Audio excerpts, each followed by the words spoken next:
बड़ी जानकारी है आपकी, आप लोग बाराबंकी तक पहुंच गए। बड़ा तेज चैनल है आपका, मैं आपको बधाई देता हूं। देखिए साहब, मेरा प्रयास है कि हम खैर विधानसभा सीट बहुत दिन से कांग्रेस नहीं जीती, कई सालों से नहीं जीती। मेरा प्रयास है कि इस बाई इलेक्शन में, देखिए इस बाई इलेक्शन से न तो कोई सरकार गिर रही है, न तो कोई सरकार बन रही है, लेकिन ये जनता का मूड समझ में आता है। और मैं दावे के साथ कहता हूं कि अगर फेयर इलेक्शन हुआ, बेईमानी अगर नहीं हुई, तो कांग्रेस पार्टी खैर विधानसभा सीट का उपचुनाव जीतेगी। नमस्कार, मैं Khushen Singh, star news channel NS में स्वागत है। उत्तर प्रदेश के अंदर उपचुनाव को लेकर के सरगर्मी तेज हो गई है। एक तरफ एनडीए गठबंधन, दूसरी तरफ इंडिया गठबंधन के बीच में घमासान होने वाला है। उत्तर प्रदेश की 10 सीटों पर उपचुनाव होने वाला है। इस चुनाव को 2027 के विधानसभा के चुनाव के रूप में देखा जा रहा है। वहीं उत्तर प्रदेश के अलीगढ़ के खैर में उपचुनाव होने वाला है। खैर सीट कांग्रेस के पाले में आ गई है। यहाँ पर कई एमएलए के पद के दावेदारों ने अपनी दावेदारी पेश की है। लगातार आवेदक जनसंपर्क बनाए हुए हैं, गांव-गांव, गली-गली जाकर के कांग्रेस की नीतियों का चुनाव प्रसार कर रहे हैं और अपने पक्ष में मतदान की बात कर रहे हैं। आज एक विशेष शख्सियत से आपको मिलाने जा रहा हूं। विशेष मुलाकात होने जा रही है नसीमुद्दीन सिद्दीकी, जो कि उत्तर प्रदेश में मंत्री भी रहे हैं, कांग्रेस के बड़े नेता भी हैं, उपचुनाव के प्रभारी भी हैं। बिल्कुल सीधे लिए चलता हूँ, इनसे बात करते हैं। सर, आपका चैनल में स्वागत है। Thank you. सर, जो कांग्रेस की कौन सी ऐसी नीतियां हैं जो आपको प्रभावित करती हैं? देखिए, जो मौजूदा सरकारें हैं जी भारतीय जनता पार्टी की प्रदेशों में, जी और केंद्र में एनडीए की सरकार है, बुरी हालत है। जी कानून व्यवस्था ध्वस्त है, जंगल राज कायम है, बहु बेटियों की इज्जत नहीं बच रही है, जी नाबालिग बेटियों की इज्जत लूट करके उनकी हत्या कर दी जा रही है, महंगाई चरम सीमा पे है, जी बेरोजगारी मुंह बैठी है, किसानों का शोषण हो रहा है। और अगर हम खास तौर पे उत्तर प्रदेश को जी अपराध प्रदेश कहें तो गलत नहीं होगा, जी क्योंकि पूरे हिंदुस्तान के जितने भी प्रदेश हैं, जो आंकड़े निकल करके आए हैं वो मेरे नहीं हैं, जी वो उत्तर प्रदेश उसमें सबसे ऊपर है। तो ऐसी हालात पे सर, बीजेपी पूरे डंका की चोट पे इस बात को कहती है कि हमारे में राम राज्य है उत्तर प्रदेश के अंदर, और पूरे देश के अंदर राम राज्य स्थापित किया है। सबका साथ सबका विकास की नीतियों पे हम काम करते हैं। महिलाएं, बहन बेटियां रात के अंधेरे में आराम से निकल सकती हैं, इन्हें कोई डर नहीं है। अभी आपने सुना कि अयोध्या में जी राम मंदिर में जी एक अनुसूचित जात की लड़की जो मंदिर में सफाई करने का काम करती थी, जी सर, उसके साथ क्या हुआ है? क्या ये राम राज है? योगी जी के राज में हाथरस में जी एक नाबालिग लड़की के साथ क्या हुआ था? उसके परिवार के लोगों को लाश तक नहीं मिली। जी क्या ये राम राज है? लखीमपुर खीरी में जी मंत्री पुत्र ने किसानों के ऊपर गाड़ी चढ़ा करके 20 किसानों को जान से मार दिया। जी क्या ये राम राज है? जी मैं एक दो उदाहरण नहीं दे रहा हूं, जी पूरा जिस्म है छलनी जी जख्मों से, पूरा जिस्म है छलनी जख्मों से, दर्द बेचारा परेशान है, कहां से बयां करे। जी या दूसरे लफ्जों में कह दूं कि दुनिया में कहीं ऐसी तमसील नहीं मिलती, तमसील माने मिसाल, जी दुनिया में कहीं ऐसी तमसील नहीं मिलती, कातिल ही मुहाफिज है, कातिल ही सिपाही है।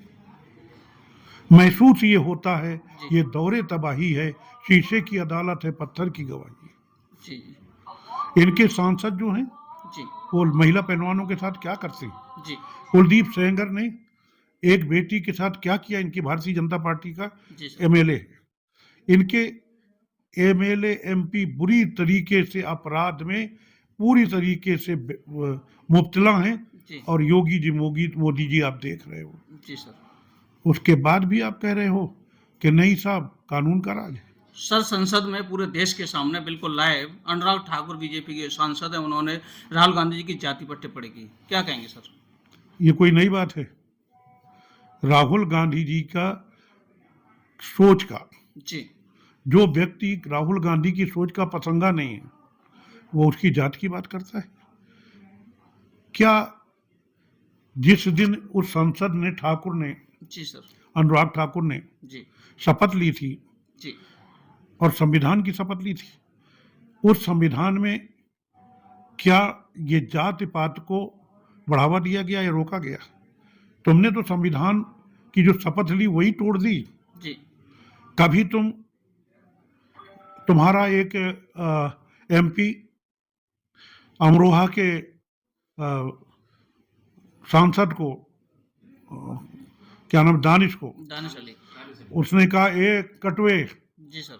मैं नहीं बोल रहा हूँ, संसद भवन के शब्द हैं। संसद भवन के शब्द हैं, ये बीजेपी के सांसद के। जी ए कटवे, ए भड़वे, ए फल। जी अब सर। आप बात कर रहे हैं, क्या बात कर रहे हैं भाई? जी सर। बड़ा अफसोस होता है। ये गांधी का देश, जी सर। क्या गांधी जी ने इसीलिए अपनी कुर्बानी दी थी? और फिर गांधी को मारने वाले कौन थे? जी सर। अंग्रेजों का साथ देने वाले कौन थे? बड़े तुम देशभक्त हो, भाजपाई हो, आरएसएस के लोग अगर बड़े देशभक्त हो तो एक स्वतंत्रता संग्राम सेनानी का नाम बता दो। जी सर। एक बता दो अपने पूर्वजों में से कि जिसने कभी देश की आजादी के लिए कहीं एक बूंद पसीना बहाया हो। जी खून नहीं कह रहा हूं, पसीना बहाया हो। जी सर। तुम तो अंग्रेजों से जाके मिल गए, जी सर। आज सबसे बड़े देशभक्त बन रहे हो। सर विपक्ष ये कहता है कि हमेशा मुद्दा रहा, इसमें लोकसभा में भी चुनाव में मुद्दा रहा कि ये संविधान खत्म कर देंगे बीजेपी वाले, आरक्षण खत्म कर देंगे, क्या कहेंगे सर? ये हो क्या रहा है? आरक्षण इन्होंने खत्म तो कर दिया, जी आरक्षण खत्म कर दिया। जी सर। आप ये बताइए कि संविधान में जो आरक्षण का प्राविधान है जी वो सरकारी नौकरियों में है या प्राइवेट नौकरियों में? जी संविधान में जो प्राविधान है वो सरकारी नौकरियों जी में सर। है। आप हर विभाग प्राइवेट को दिए दे रहे हैं, जी अपने चहेते अंबानी अडानी को दिए दे रहे हैं। ट्रांसपोर्ट आपने दे दिया, रेलवे आपने दे दिया, विद्युत आपने दे दिया, हवाई जहाज आपने दे दिया, रेलवे आपने दे दिया। जब सारे विभाग आप प्राइवेट को दे रहे हैं जी तो भर्ती तो वो प्राइवेट करेगी ना, और प्राइवेट में आरक्षण का प्राविधान है ही नहीं तो खत्म हो गया। बिल्कुल सर। संविधान को बगैर बदलाव किए तुमने खत्म कर दिया। क्या हो रहा है ये? सर आज़ादी के बाद प्रथम बार राहुल गांधी जी ने इस देश के एक छोर से लेकर के दूसरे छोर तक, कन्याकुमारी से लेकर के जम्मू कश्मीर तक इतनी लंबी पद यात्रा की। सर क्या कहेंगे? मैं, अगर मेरी ओपिनियन है जी तो मैं ये कहूंगा, मैंने गांधी जी को नहीं देखा है, राहुल गांधी को देखा है, जी सर। जिसने मोहब्बत की दुकान एक जगह नहीं पूरे हिंदुस्तान में खोली और तकरीबन 11,000 किलोमीटर गरीबों के, मजलूमों के, किसानों के, महिलाओं के, बहनों के, भाइयों के, गरीबों के, बेरोजगारों के दरवाजे दरवाजे पहुंच करके पूरे हिंदुस्तान में उनका हाल चाल जाना। जी हिंदुस्तान में तो छोड़ो, मुझे विश्व में ऐसा कोई नेता नहीं दिखाई देता। मैं तो ये कहूँगा, एक वो संत पैदा हुए थे महात्मा गांधी, जी जिनसे इन्हीं लोगों को तकलीफ थी और इन्हीं लोगों ने ही जी सर। उनको मौत के घाट उतार दिया। बी- एक दूसरे संत अगर मुझे दिखाई देते हैं जी सर। तो वो राहुल गांधी जी। बीजेपी वाले सर कहते हैं कि भारत जोड़ो यात्रा का ये नाम लिया इन लोगों ने, भारत टूटा ही कहाँ था, क्या कहना चाहेंगे? क्या कभी इतना हिंदू मुस्लिम था? जी आपके चैनलों में अगर डिबेट होती है तो हिंदू मुस्लिम की होती है, जी सर। मंदिर मस्जिद की होती है। तो क्या इससे पहले हिंदू मुस्लिम यहाँ नहीं रहते थे? बिल्कुल सर, रहते थे। क्या इससे पहले मंदिर मस्जिद नहीं थी? जी मेरे दोस्तों, जब तक कांग्रेस की सरकार रही तो गंगा जमनी तहजीब रही, आज तुमने उसको तार तार कर दिया। गंगा जमनी तहजीब क्या है? गंगा जमनी तहजीब ये है कि अगर हिंदू को खून की जरूरत पड़ी तो मुसलमान ने दिया, और अगर मुसलमान को खून की जरूरत पड़ी तो हिंदू ने दिया। ये गंगा जमनी तहजीब है। उसको तुमने तार तार कर दिया। आज हिंदू मुस्लिम हिंदू मुस्लिम हिंदू मुस्लिम डिबेट ही उसी में होने लग गई। जी सर। ये संविधान की धज्जियां उड़ाई जा रही। जी।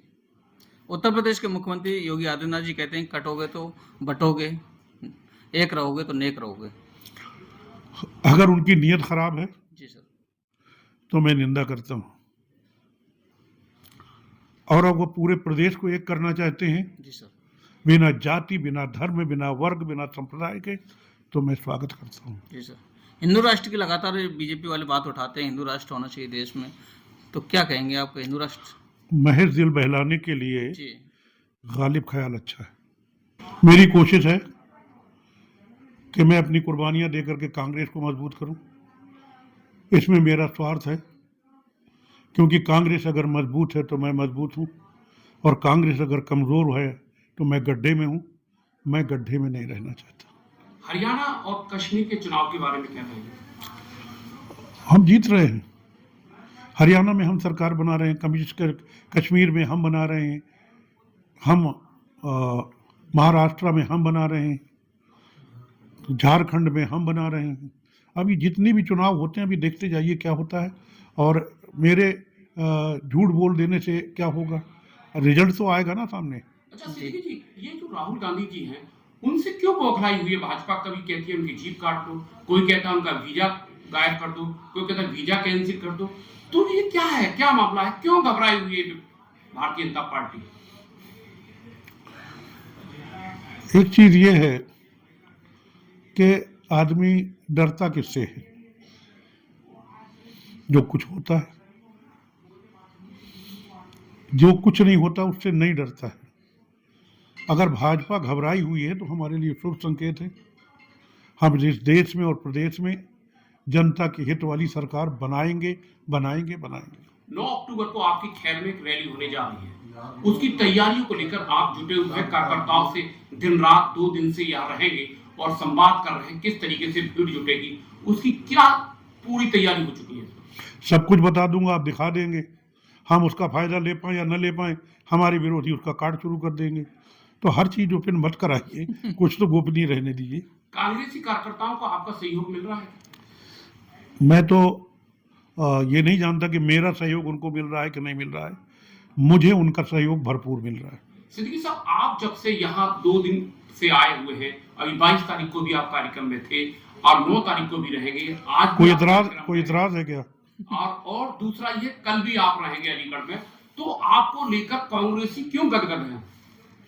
मुझे नहीं पता कि गदगद है, मैं गदगद हूं कांग्रेसियों के व्यवहार से, कांग्रेसियों के प्रयास से, अलीगढ़ के कांग्रेसियों से मैं गदगद हूं। वो है कि नहीं है मुझे नहीं पता है। 2027 में जिस तरीके का गठबंधन था आपका, तो क्या गठबंधन में ही चुनाव लड़ा जाएगा? अभी कुछ हम नहीं कह सकते। हमारी 10 विधानसभा सीटों में पूरी तैयारी है, जो बाई इलेक्शन होने हैं। अभी हम इस पे कुछ नहीं कह सकते हैं, तैयारी हमारी पूरी है। सिद्दीकी साहब, आपका बहुत बहुत स्वागत है स्टार न्यूज चैनल में, आपका बहुत बहुत थैंक स्वागत यू। है।